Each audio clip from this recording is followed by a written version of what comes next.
Izzy, do you want to log in on my computer? Do you want Nicola to log in? Yes. Okay, hold on. All right. Well, now we are. There is a 10-second delay, so I mean, it'll still show. But no, Is that so I don't curse? Do you want Nicola to log in? No, it's not like the type of delay where then I could be like, "Ooh, whoops." No, it's just the type of delay where there's awkward silences when we ask people for questions. Okay.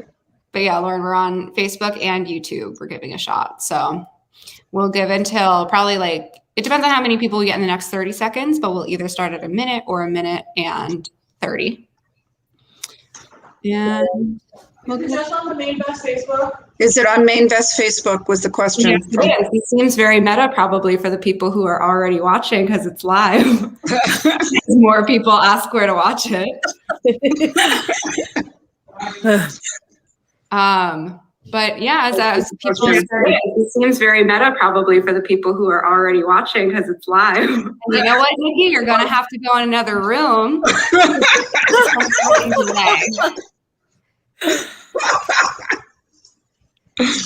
The delay is very long on super long. That's actually good. I love an open floor plan.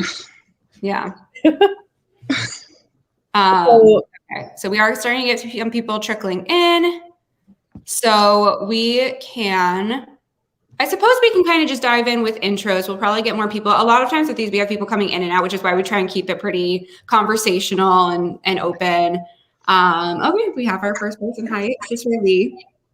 As you all come in, definitely add in comments, say where you're, watching from. Now that we have multiple channels, this will be a fun way to see what actually works. So yeah, but we can get started, I suppose. So for those who may be new to Mainvest Jam sessions, welcome. We do these every 2 weeks. We talk about different small business topics. It's usually me and Lauren from the Mainvest marketing team, but sometimes we'll have members of our executive team or, special guests like we have today. And today we're talking about women in small business because it is Women's History Month. The 8th was International Women's Day. And here at Mainvest, we really take small business super seriously. And there's a lot of small business in our family. So we have our moms here today. So to step back for a second, I'm Isabel. I'm the Director of Marketing Communications here at Mainvest. So I just do a little bit of everything. And so I guess we can go introduce ourselves from here. Yeah, great. Isabel, just clarifying, Isabel's mom is Claudia. My mom is Kathy. I'm Lauren. I'm the Content Marketing Manager at Mainvest. So I work with Isabel to make Mainvest sound and look good. Well, Mainvest is good because Mainvest helped me get my first raise in order to start my bakery, which we will have in about 3 months in Richmond, Virginia. Which is called Claudia's Bake Shop. Excellent. I'm Kathy Aiello. I am Lauren's mom, and I am the director of Atlantic Hospitality Group, and we are an independently owned restaurant, event venue, concert hall group that's located literally over the ocean. You might be able to see it behind me on Salisbury Beach. Yay. Well, thank you both for joining us. We're really excited. We've marketed this as Moms of Mainvest. We're really excited. So yeah, we can dive in. We have a couple things to talk about today. But if anyone has any questions, either, and this can be anything about Mainvest, it can be specific to either of the businesses that are here today, or really just anything in general, just write on in. There is a delay, so it'll probably be an awkward amount of time, and we'll probably go to the next question and then miss it and then come back, but just bear with us. This is technology these days. So with that said, also gonna have to go through the boring part of some disclosures. Once again, funny story here. We call these jam sessions because a lot of people at Mainvest are musicians, which is just kind of random and fun. And so I thought it'd be fun because basically we always kind of go on these rants about small business. We really care deeply about what we do as a mission-driven company. And so when we kind of get off topic and start talking about these things, we call them kind of like jam sessions, like when you get a bunch of people together, a bunch of guitars, et cetera, et cetera. And so we decided that we would start singing our disclosures in different musical genres and call these jam sessions to include everyone else in, when we talk about small business, because there is another financial institution that wraps their disclosures on their podcast. I think it's genius. However, we have done this now for 2 months and we have never sung our disclosures. And today's not going to be that day. I'm just going to say them. Mainvest is a regulation crowdfunding portal. We are registered with FINRA and the SEC. Nothing in this communication or any communication on Mainvest should be taken as investment advice or tax advice or legal advice. And I think that's everything. Investing is risky. So anytime that you go on Mainvest, please review all risk disclosures before proceeding. Please read all the terms and conditions and educational materials at mainvest.com. With that said, let's dive in. Hi, Max Weinstein. All righty. So sorry. Okay. Oh my gosh, Lauren, I lost my list of questions. All good. I can start off the first one. Claudia, I think we'd love to start off asking you, what has your experience been in financing your business? And do you think that being a woman has impacted where you are today?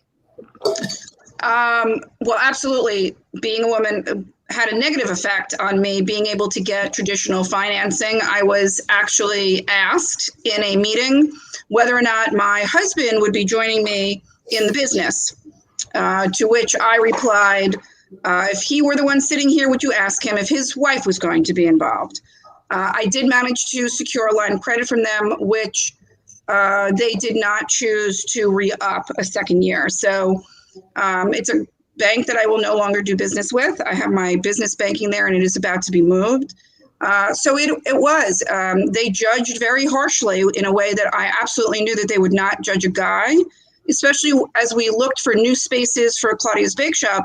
And they would tell me what some of the spaces had been. And all I could think was, you leased to these people? This was a business that you thought was worth leasing to? And they would say, yeah, it was these two guys. It was these two guys. Well, if they had been two women, they never would have leased to them without a major business plan and hundreds of thousands of dollars in backing and personal guarantees. So, yeah, I mean, it's sad to say that we're still in a place where guys get the money and women get the crumbs. And we still make our businesses work, and we're probably better business people because of it. So, because we have to make do with less. Yeah, I think that's a major point in that, as women, I think we work 10 times harder, but in a way it makes us way better at what we're doing. Absolutely. So congratulations, by the way. I believe Isabel told me that you just secured a new space. So your bakery is going to be opening soon, and that's really exciting. Yeah, and we're very excited about the space. It's a fantastic space. It's large. We can grow into it. And it's on Cary Street, which is the main drag. Carytown is like the it part of Richmond. If you've ever been to Charleston, it's like being on King Street. A city like Boston doesn't really have it. I mean, I guess the closest thing would be Beacon Street in Boston. Okay. It's just sort of the sort of quirky shopping area, food place. For us, the breweries are all in Scott's Addition, which is a different part of Richmond, not very far, but a different neighborhood in Richmond. This is like where everyone goes to walk. Isabel has been there a number of times. It's a fun place. I mean, they've got some really fun, quirky shops. A lot of them were hit hard by the pandemic. So I'm hopeful that, for the ones that aren't going to be able to open up, that there are some more quirky people like me who are going to open up new things, and that the exodus from the pandemic will bring some really fun new businesses down to Carytown. But it is the one place that really seemed to survive the pandemic. That's so awesome. We're happy. Yeah. Hopefully more quirky businesses that want to breathe more Mainvest. Yeah. Right. Do you have the questions, or you want me to keep going, Isabel? You keep going, Lauren. Awesome. Drop the hook on yourself. Great. Kathy, aka Mom, have you had a unique experience dealing with vendors in the hospitality space as a woman? You're muted, I think. I'm muted? Oh, no, you're Oh, not. no, never mind. Okay. Lied. That's interesting. That's an interesting question. It's that sometimes, just like every industry, there's some people that are still very old school that have been in the industry for a long time. And so their reaction sometimes to seeing a woman, in a decision-making position is interesting. But, so like Lauren was saying earlier, like sometimes you have to work harder. I've found that over the years, but, to win people's approval, so to speak, and to demonstrate that you know what you're doing or that you have some level of intelligence that can be respected. Yeah. Yeah, I think, for background, Kathy is the director of Atlanta Hospitality Group. I think she mentioned this. And that means, leading the operations of multiple businesses and lots of people working under her. And I've had the pleasure of watching her do this almost my whole life.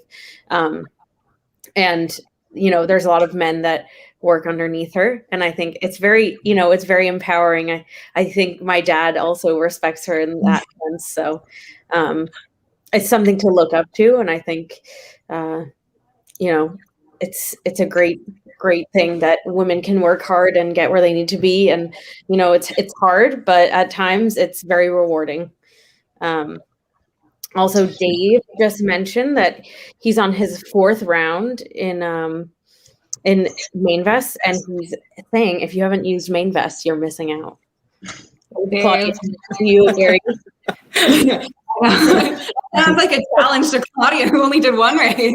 Yeah, I only did 1. We might have to rope you back in for more. Yeah, right. Wait, let me pay back some of the people first. Yes. Fair enough. Yeah, thanks so much for joining, Dave. Dave is the owner of Devilation Brewing down in Georgia. Yeah, I mean, I think it's so interesting. There's some interesting parallels. And I think one of the reasons I enjoy working with small business owners so much is, and like this question in particular is so interesting. I think a lot of industries are male dominated anyway, especially when we think about the food space and the fact that, when you think about like women in the kitchen, that's like a stereotype. And yeah, a lot of head chefs are men, like disproportionately. The same way, like, when I think about in finance, working at a fintech company, that women control 75% of the spending power in the United States, but invest at like a way lower rate than men. And even I find even professionally, sometimes I go into a room and I'm the only woman there. It's a very interesting dichotomy between who actually has the power, who's in charge, and then on the consumer side. So it's always really great and inspirational to see women kind of stepping up to the plate and being in leadership positions. When I started cooking, which was a long time ago, I was always one woman in the kitchen. It would be me and a kitchen full of men. And I always thought it was hilarious that I was not welcome and I was challenged terribly. Lift up these heavy boxes, take this heavy stock pot off, whip 2 things of whipped cream by hand in a walk-in. Like, can't do it out there. You got to be in the walk-in. It was all a joke to see if I would quit and if I could stand up to the pressure. But then when you ask them who taught you how to cook, oh, my mother, oh, my grandmother. And I would think, would your grandmother want to see you treat a woman like this? Would your mother want to see you like? So these women all taught you how to cook, but then when you turn around and find a woman in the kitchen, you're threatened. So it was always very, very interesting to be there. And for the most part of my career, up until recently when I, moved into, went to supermarkets where there are more women than men, in the private sector, it's almost all men, and they, I think, still treat women very poorly. And, people like Alice Waters out in California a million years ago, who was one of the first women to just open up a kitchen of her own, or Ina Garten, who needed with another woman, opened up a food place. They were unheard of at the time to be doing that. Yeah. I think that's a really awesome point. Kathy, you might also have a comment on this just because you've run some kitchens. Like, do you see I mean, what is the proportion of men to women in your kitchens? And do you see a similar thing? 95 to 5. It's so interesting today. For example, we just heard back, we had offered a banquet chef position to a woman she was amazing. And, she accepted a position at a very high-end club, but I'm so disappointed because it was really going to be enlightening, particularly on the event side, the banquet side with catering. Most of the people that you're working with that are planning events and that are interested in the food and selecting their menus and taste profiles are women. And it's not to criticize men chefs. There are a ton of good ones, and we have a ton of good ones. But, it's just that kind of more that understanding and the connection of that dynamic that goes on when you are selling events to clients. So, we're back to the drawing board. But we have a few women who are in the organization, and, they are kick-ass. And, we have 2 women in particular. They're not on the line. They're in the prep kitchen, but they're workhorses, and they're great cooks themselves. But, by their choice also, they kind of avoid being in that fray. They like the behind the scenes. So, yeah. And Dave said, wish I'd known about Mainvest when I owned a restaurant. Yeah. I mean, we, have worked with a lot of different types of businesses in the past, but especially throughout the pandemic, we've been working in the food and beverage sector. It's like so much more, I think, just because in particular, it's very hard. It's always been hard to finance a restaurant, or really anything in the F&B space to begin with. Just because they're seen as very risky, even though a lot of like the commonly known stats around, restaurant failure and things like that are typically inflated.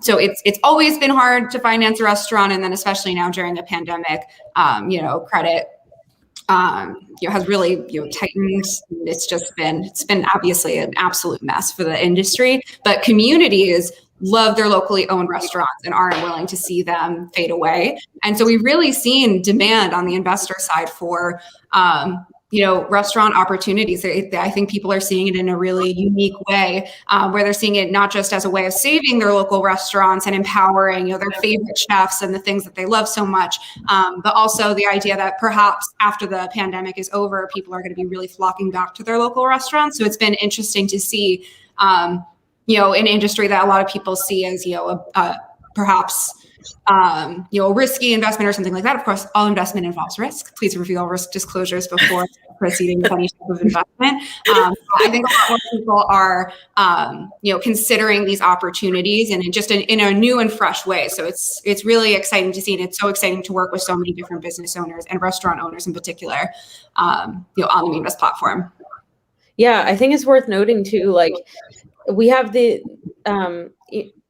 ability to work with these sort of industries that have a major overhead. Like, for example, I'm sure that you both know kitchen equipment costs a lot of money. Hiring staff costs a lot of money.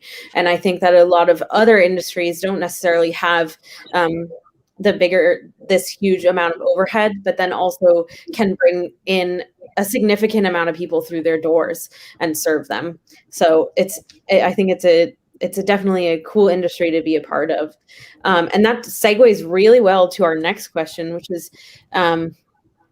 so I guess it can go to both of you. Whoever wants to answer first, how has COVID affected your business? You can go first. Dramatically. Honestly, we're coming up upon the 1-year anniversary of our shutdown, which was on March 16th, the day before St. Patrick's Day. And, you spent the first couple of months planning how you were going to reopen, just waiting for things to come out. We were able to open a couple of our businesses last summer with outdoor dining on this massive oceanfront deck at Surfside that was 8,000 square feet. And the one thing we benefited from is that we have space. Sea Glass Restaurant is a pretty big restaurant. We were able to socially distance the tables and, make an adjoining small event room part of our restaurant space. But Our entire event center has been shut down for a year. We have had brides that have rescheduled their weddings 3 times. We have moved shows, concerts in the music hall 3 times. So it's just painful. I mean, our revenue is probably a quarter of what it used to be with, 2 businesses online that can't be fully operational because you don't have as many seats as you used to. There's restrictions on bar seating.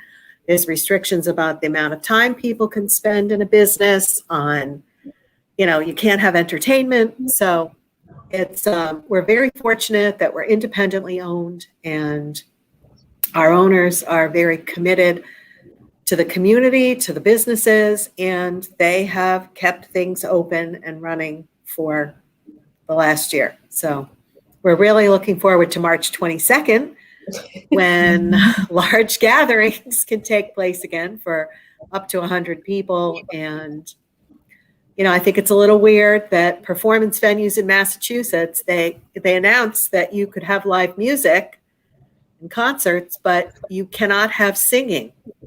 So I don't know a lot of bands that are instrumental. So we are going with some comedy shows and, spirit medium shows to get started again. But it's just been very, very challenging. I know I'm running on, but the other thing I want to talk about too is in the food industry. As your mom knows, we are held to high standards anyways about, between food code and sanitizing and disinfecting. So, all of this training has come natural to the people who work here because they have it anyways. And so it just is surprising to me sometimes when I see the guidelines come out. And, yes, I know this is new to a lot of other industries, retail or whomever it may be. But for those of us in the food and beverage industry, it's commonplace. It's just part of the routine that you have to make sure that things are a certain way. And so it's almost insulting sometimes when they're not letting you do certain things because they're afraid you're not going to do them the right way. But we will do them the right way. We do them the right way. So we're looking forward to reopening back up at 100% capacity. Can't happen soon enough. Yep. Yeah. Hoping that you allow singing soon. Yeah. Well, for me, it shut me down completely. We were right about to start building in one location.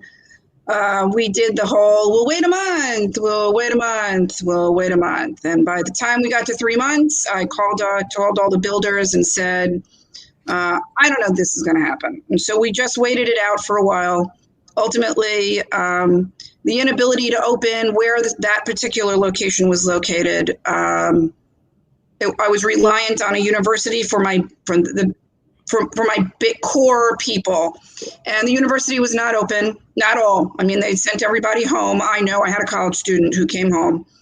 So we got, our lease was canceled and we were left trying to figure out what to do. I spent some amount of time in a shared kitchen space where I could put up an online menu and give it a shot. It didn't really work well for us.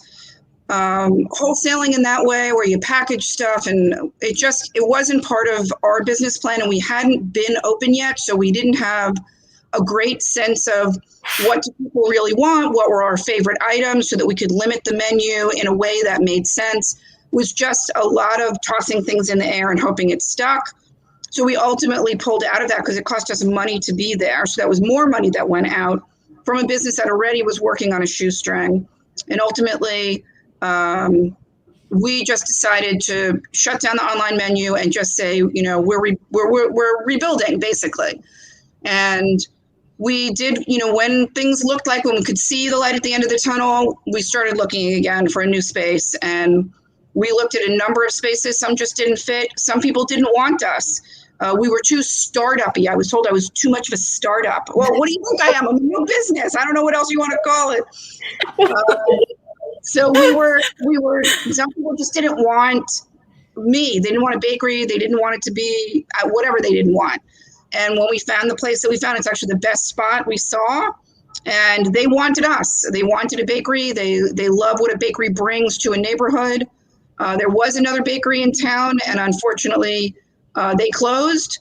Fortunately for me, they closed because it means that I'll be the only real bakery on the block. So, yay! But it put me at a complete standstill. Isabel knows there were a lot of maybe it's just not meant to be. Maybe I shouldn't be doing this. Maybe I should go look at doing something else. It was an incredibly stressful, horrible year. But we are happy to say that we are emerging out of the pandemic, coming up on this, having signed a lease, and very excited about the space that we have and where it's located. So if we want to put on our rose-colored glasses, we can say that there are going to be good things that came out of this really horrible thing. And I'd like to think that the good thing that came out of this is that I've got a better space for me. Having to go back to work, I was lucky to meet someone who is going to be my right-hand person. And she knows how to bake and mix and decorate and all this other stuff. So I have a very good person to work with me day in and day out. So I try and put on my rose-colored glasses and say, this was a terrible year. This was a horrible, horrible, horrible year. But we're going to come out of it stronger. So we're going to do our Pollyanna and we're going to come out stronger. Yeah. The other thing that I forgot to mention too is just the whole staffing situation. I know that Claudia alluded to it in the beginning of what she was saying, and it's just been really challenging with the government giving subsidies to get some people to come back to work. Now we're faced with, we have 80 positions to hire for, and in a month's time. Right. And it's pretty scary because you have so many people who apply for the jobs, then you reach out, they don't respond. If those who do respond, you set interviews, and you're lucky if maybe 2 out of 6 show up for their interviews. It's just a really challenging time for the restaurant industry as a whole, and the events industry as things, everybody starts to reopen again. So, yeah. We're definitely living through a unique time. And I think the past year has changed the landscape, especially in terms of hiring, because so many people in hospitality have had to find different options for over a year now. So like returning to the work that in the past wasn't available to them is probably something they see as a little bit of a risk. So it's definitely an interesting landscape to kind of return it back to normal. If we could, that would be great. Well, and that's an interesting point because I've seen people that, might have been an event captain is training to be an electrician. Somebody else who was a server just went a completely different route in landscaping, or even some of the kitchen help, same thing. Some of the chefs, they're just.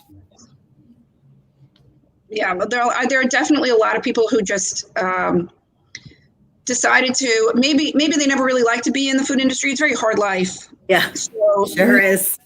And, so I think maybe for some of them, it was an opportunity sort of forced to take a look and what else can we do? I think for a lot of them, when I first started out, if you missed 2 days of work, you knew that you were fired. Like there was no union. There was no protection for anybody who worked in a private kitchen. If you got sick for 2 days, you could just go look for somewhere because they filled your space. But I think that things have changed in terms of protections for people who are waiters and waitresses and work in industries like that. And I think there are just some people who said it was a really hard life, and what if it happens again? I mean, and we all feel that way. I mean, it's a big risk. What if it happens? What if there's a different strain? I can't operate on the what ifs because my crystal ball broke a while back. So I don't know about those. I can only deal with what I can control. And what I can control is the lifelong desire that I've had to own my own bakery and be my own boss. And where I work, every time the big wigs walk in and make some stupid comment about, there aren't enough sprinkles on the top of a cupcake, I think, good Lord, I'm so glad my name is over that door and I get to make that decision as to whether or not there are enough sprinkles on the top of a cupcake. And I'll tell you, no matter what, there will be enough sprinkles on the top of a cupcake because that's a ridiculous thing. But I think for a lot of people, they just took the opportunity to go in another direction. So the industry lost a lot of quality people. And I think people who come in as as from the retail end, who are buying from us, who are the people who are sitting in the restaurants and the events, I don't think they understand that there's a skill. I think that they think very much that these are dummies who can't do anything else. And that's not true. And when they can't get a seat at their restaurant because there are not enough servers, they'll recognize what it means to be a good server. You know, they because it is a skill. And you have to, if you think it's so easy, come on and do it yourself. Like, Right, Yeah, exactly. I know Lauren and I have talked about that. We believe that because we both worked as bartenders, and Lauren, I don't remember if you said that you've worked as a waitress or not, but just the idea that everybody, I don't care what industry you're in, I don't care if you work, because you can sometimes tell. We're in the startup space, we work with a lot of different partners, really across industries, but more like who sit in an office all day, and you can tell if someone's never worked in food before.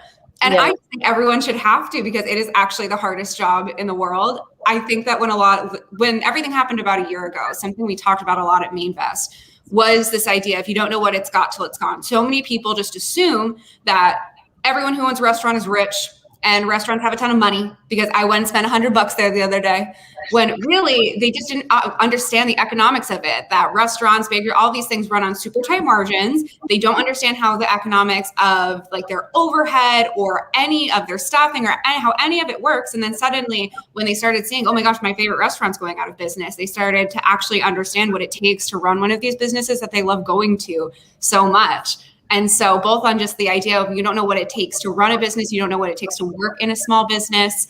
I think a lot of people over the past year have started to come around to that and understand it a little bit more. So I don't know. I just really hope that some of the people that we've worked with go get, waitress and bartending jobs so that they can become other people. Yeah, I mean, I agree with you. I mean, well, we've talked about that, and by the way, Ellen DeGeneres says it, not necessarily my favorite person, but she says that every single person in the world should have to work as a waitress or a waiter, because you don't know what life is like until you've offered them, would you like potatoes or rice or a vegetable? And they say yes. Like, I think at the end of this question, but you're not allowed to say to them, that was a multiple choice question. You have to be very forces you, and even as I work for a supermarket in the bakery, to have to smile through someone who ate 90% of a cake 5 days ago, comes back with it and says it's stale. Like, I would be surprised if it weren't stale. But you still have to somehow mitigate this situation, because the worst thing is if they call corporate, but you have to mitigate the situation somehow, and that's the hardest thing in the world to do. And you can tell the people who just have never ever had to deal with the public that way, or worked in a retail, worked for DSW or Old Navy. I mean, they have the same issues, except their stuff doesn't go bad. Yeah, I think that's a really great point, especially in the COVID world. I think that for the first time in a long time, people have started respecting these members of the community that are like actually helping the economies stay alive. Because if they weren't there every day, opening a restaurant that can't allow people inside, cooking in the kitchen, answering the phone, delivering the food, like, we would have absolutely nothing to do. So, I think that for the first time, we've seen hospitality workers and, retail workers as the heartbeat of society. Yeah, I agree. That as our figure for our turn down question, as we like to, because I usually, since my sister also just texted me this, there's a full minute delay on this. So just remind me when we take our last minute or two of banter to make sure everyone has their questions in, we have got to say our either most embarrassing or horror story from hospitality, because I already have mine. It's my go-to and it's hilarious. I need to share. Oh God. That's how we can talk about other things again, Lauren. Questions. I think the next thing that we want to talk about was, like, in general, it's a two-sided thing. What is your favorite part of being in the hospitality business, but also what's the biggest challenge that you face? Kathy, you want to go first, or you want to go second on this one? I'm still thinking. You go first. Okay. So what I love about being in the business is, particularly when you work with desserts. So I did work on the line. I was a line cook before I went into baking. So, I mean, I baked and then I went to cooking school and I worked on a line to learn knife skills and about food and stuff like that. So what I love about baking, what I love about being in the hospitality world is that people really love desserts and they're very excited by the pretty cake that you made, or when I was in the restaurant business and I did desserts that they came out and when their food comes out, they just sort of dive in and eat it, no matter how pretty a chef has made it look. But when it comes to the dessert, they sit and they, oh my gosh, oh, I shouldn't. Oh, and they ooh and ah over it. And it's a real ego boost when they ooh and ah over it. So I do love that, particularly about being a baker. I really bake because I'm A, better at it than cooking, and B, I think sugar is like the greatest thing in the entire world. So, in particular is the greatest thing in the entire world. So I love that about it. I love that it makes people so happy. They get a dessert, it's a treat for them, or it's for a special occasion, and they're so excited, they're so happy. The worst part of it is that they put a little too much emphasis on it. So if your color is slightly wrong in a flower, that means the entire event for your child's first birthday party, which after raising 4 children, I can tell you they do not remember the first birthday party. Or whatever it is, it's just, their whole, it's all gone. And that part, I sometimes would like to say it's just cake. It's really, in the end, it's just cake. Could you just eat it and enjoy it?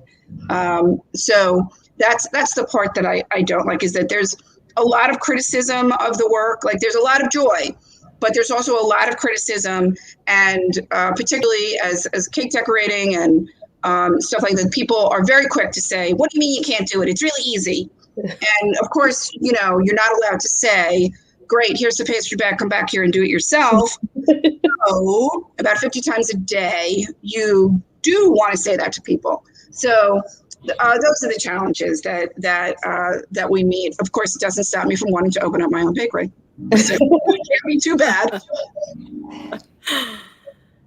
Well, I think for me, the best part about being in the hospitality business is I just love giving guests a good experience. Like when you brand something, you put messaging out there, you put events out there, people come here and it's like, okay, we delivered on the experience. Like they really enjoyed that meal, or they really enjoyed that event, or they walked out of here saying that, they were comparing you, that this is good or bad, I guess, to some people, but the theme brunch was better than Disney World. It's like, okay, that's a really big compliment. It's just, or when you're marketing something or you're thinking about something, like last summer when we had to do such a shift to do al fresco dining at a beach bar that was never really a restaurant before. And now we were going to serve full course meals.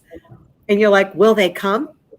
Because they never went there before. They were used to coming inside to Sea Glass. And when we were doing 600 covers a day, it was like, oh my God, this is amazing. It's just, I love it's such a high, it's such an adrenaline rush when it goes well and it goes according to how you planned and people have a great experience. The worst part of it is when that doesn't happen. When you get the email or you get the bad online review on OpenTable or TripAdvisor about, my brunch wasn't good or my steak was overcooked, and all you want to do is just cringe because that they've created an impression of you that, wow, this isn't really us. We can serve thousands of people a month or a year, and it's just those one to handful each week or each month that things don't go perfect for, and when it becomes a reflection on you, it's just such a disappointment. And you just try to win them back with, that we're sorry we didn't live up to your standards or ours, because, this isn't who we are. We'll hope you come back and try us again, kind of a thing. So Yeah, it's all about the experience. Dining out for people now is just as much, it's just as much an experience as it is about the taste of the food. It's just the whole, this is what people are using for entertainment now. It's about coming out, being relaxed, having a good dinner, having a kind, pleasant server, knowing that you're following the social distancing rules and all the other COVID rules. So, yeah, I think it's a big job to be in the hospitality industry. There's a lot expected of you. People just, it's almost like you are constantly on. You're constantly smiling, engaging, serving, pleasing, and, everyone's just to create a great experience for the people who come through your doors. Yeah. I think the hospitality industry is one of the toughest to be in because you are expected to please everyone, There's not a lot of industries that have this high level of expectation in what they get on a daily basis. And it's a very small part of your day in comparison to something like a bank or I don't know. I can't seem to think of any other businesses right now other than bank and hospitality. I think that it relies so much on getting people to enjoy your experience and then subsequently spread the word of mouth in order to get other people to come in the door. So it's an incredibly hard business to be in comparison to a lot of other things. And, we hope that, we're your biggest supporters here at Mainvest. Yeah.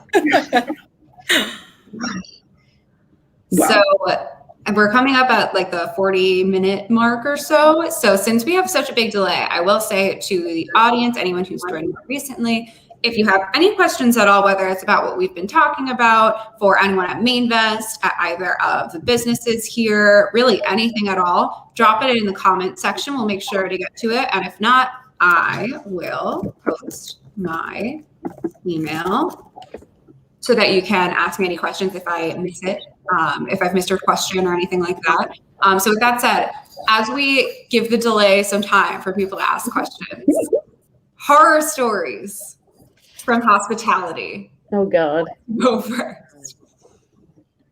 Oh, the dishwasher, the dish machine breaking down on Easter when you have 1,200 people coming in the building. The summer day that you lose power to the building and the bride is in tears because her wedding is going to happen in an hour and you are begging the National Grid repairman outside, please connect that wire back to the pole.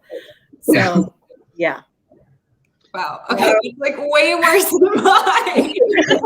Okay, mine was an assistant manager at Publix claiming she knew how to make a wedding cake, a 4-tier carrot cake covered in cream cheese icing wedding cake, which she stacked the whole thing, which we generally, 3 tiers we'll stack it once and drive with, 4 tiers we stack only 2. She insisted on stacking the whole thing, and we make a special kind of cream cheese buttercream mix that holds the cake together. This is Charleston in July. It is 110 degrees, 100% humidity. It had a strawberry filling. Never would have sold that cake.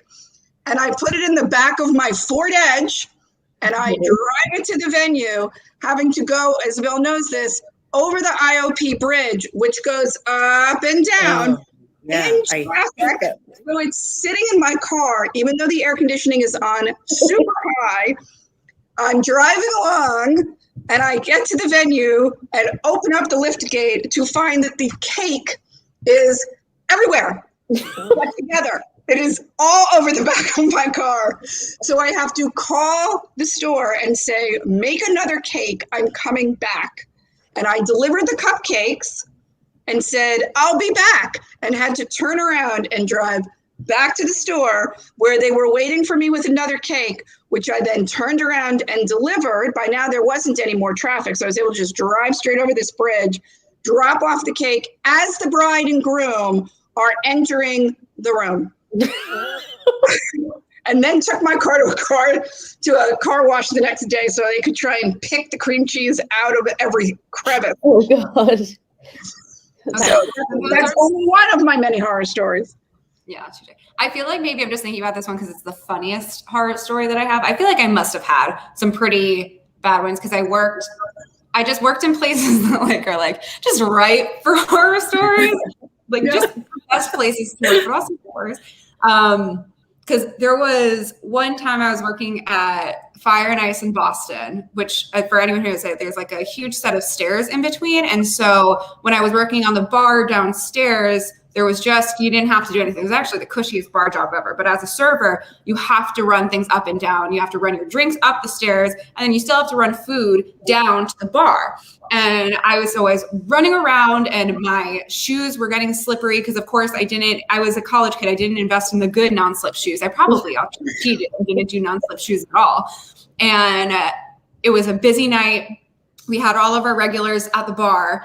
And they like kind of worked in like finance or things like that. So they're like, relatively fancy people, even though they went to Fire and Ice. So come on.